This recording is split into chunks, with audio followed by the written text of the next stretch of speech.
Selling on Amazon can be boiled down to 5 things. My name is Stephen Pope. I'm the founder of My Amazon Guy. And in this video, I'm going to walk you through my framework of how I think and look and feel and sleep and eat and drink all things Amazon. First things first, I think about Amazon as a pay your tax. That is, you're going to be making lots of mistakes when selling on Amazon.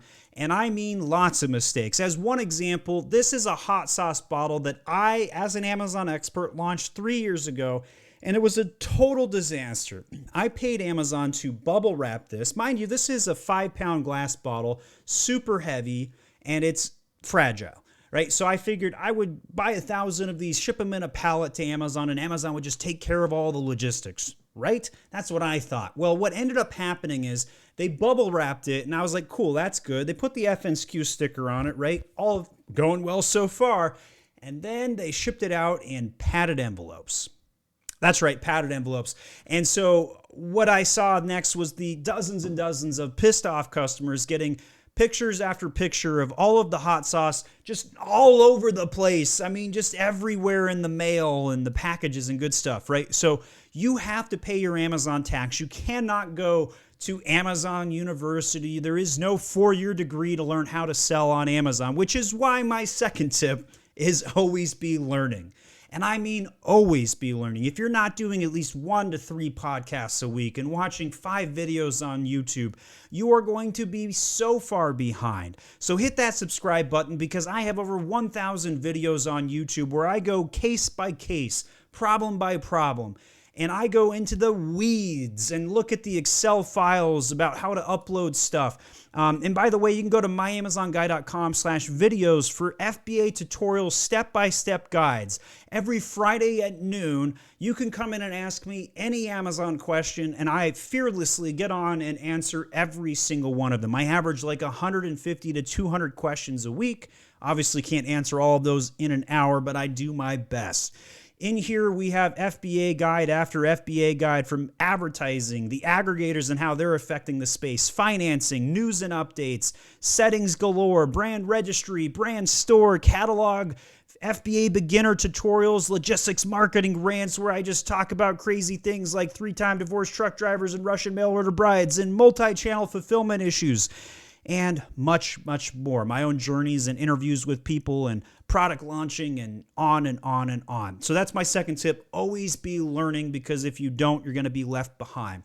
The third tip is finance. If you don't have the money to buy and keep your operation running, you're going to be in trouble, because man alive, is it expensive to run a product-based business. I run an agency. You know how much it cost me to start up a consulting gig? Absolutely nothing. I did it myself. I did it remote. But a product business is going to cost you thousands of dollars to manage and upkeep, and after you get successful, it costs even more, and your margins just shrink and shrink and shrink and shrink. And the delays that you have where your money is tied up because you had a bad product and it's sucking up your cash flow, and the delays of the supply chain and all of those things make finance such a critical component, because if you run out of cash flow, what happens? You can't buy more inventory, you can't ship in products, you can't afford to move products from destination A to destination B, and you can't even afford Amazon advertising. So you can't even liquidate your products when all is said and done. So that's why finance is tip number 3. But let's go to marketing. That's my 4th tip. It's the lifeblood of the operation. You've got your PPC, you got your SEO and design, and all the things that need to go into a listing to make sure it runs well and looks great. These are the things that keep the operation getting traffic to the listing. And so you launch that product, and it's a really cool mom box with all kinds of stuff and variations that people can buy. And hey, there's a new mommy gift right here, and all of the things that go into your A+ content, and the bullet points and the titles and the photos. And don't forget, A+ content totally indexes, which is why you need 500 words of copy in the A+ content and 100 characters of text behind each photo with alt text. And don't forget that search term field has 250 bytes behind it, behind the scenes, and linking your products back and forth with the product grade, because that's a really cool thing. And by the way, did you know that there's this new thing called the brand story?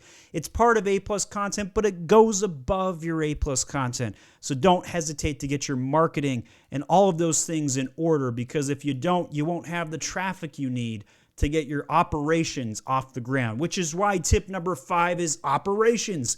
Always be launching products. Always, because every 3 products you launch, one of those is going to fail.